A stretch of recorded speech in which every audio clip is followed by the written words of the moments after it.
पाछू में आया था एक मोर ऊपर में इतना गंदा दाग झे लगा भी समझी। ये बताओ का आते जन तुरावर राजेंद्र राम आया है तोर चक्कर में ओवन के पाछू में जाते तब कुछ फायदा होती सो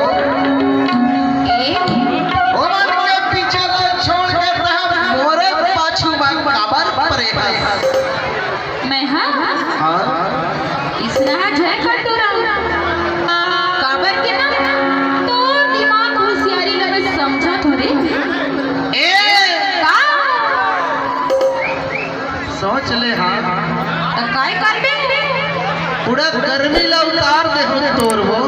ए तेरा मोर गर्मी ले उतारे वाले वही कोई रे पूरा भारी टन वो देखो थोड़े चिकने ऐसे मुलाद के दबकला सरकार था मुलाद के दबकला सरकार था मुलाद के दबकला सरकार था मुलाद के दबकला सरकार कैसे एक बात कहा अरे काय बात है कहना था अरे धान बोथे तेला डोली कैथे औ साग बोथे तेला बारीवा ऐसे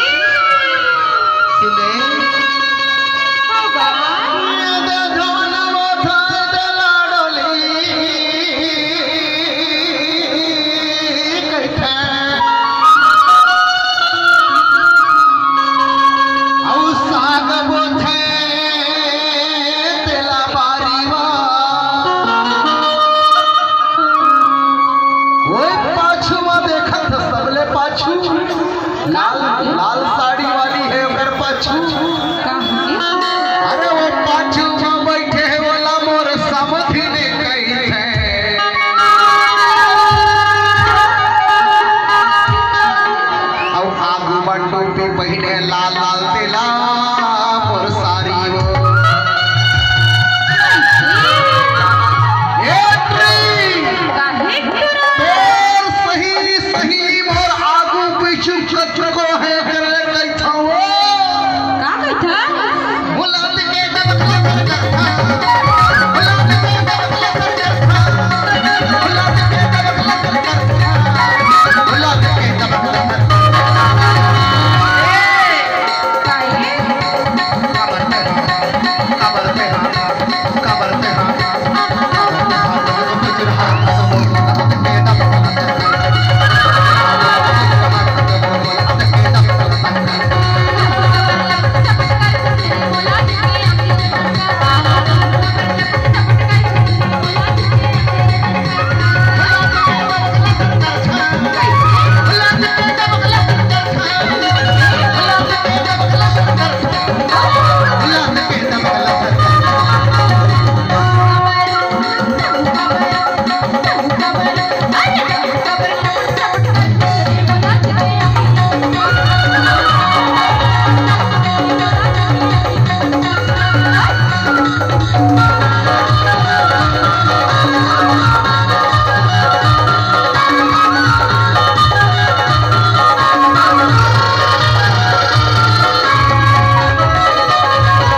छानी फरलन तुमावा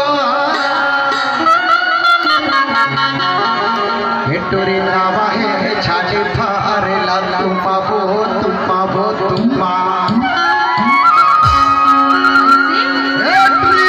काहे तुरा जेना गज भर लंबा होते तेरा देहाती वाले लौआ है वो अच्छा हमार मध्य प्रदेश और छत्तीसगढ़ के जे लौआ होते तेरा एक हाथ के लंबा होते ऐसे गज भर अच्छा और जान पता ना वो करले छोटे वाले एक हाथ के होते ऐसे और कोनो है एक बीता के होते अच्छा कहे के मतलब के आधा किलो पौवा भर ऐसे और धारवे तो एक मुट्ठी होई ऐसे एक मुट्ठी के मुट्ठे वो ज्यादा नहीं रहे अच्छा बोला हाइब्रिड वाला लौकी के ठहरे भाई और जान जिन्हा गोल होते भाई हाँ मां कसम गोल होते वो हाँ गोल होते रे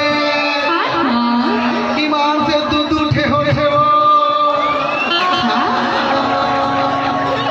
वही तो तुम आ गई थे बेचारी ये तो नावा है छानी भर तुमावा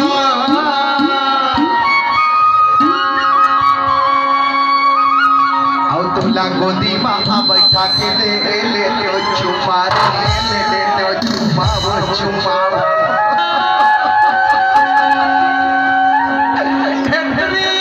काहे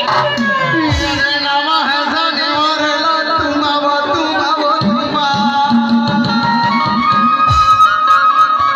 और तोला गोदी माँ बैठा के ले तो चुमा ले तो चुमा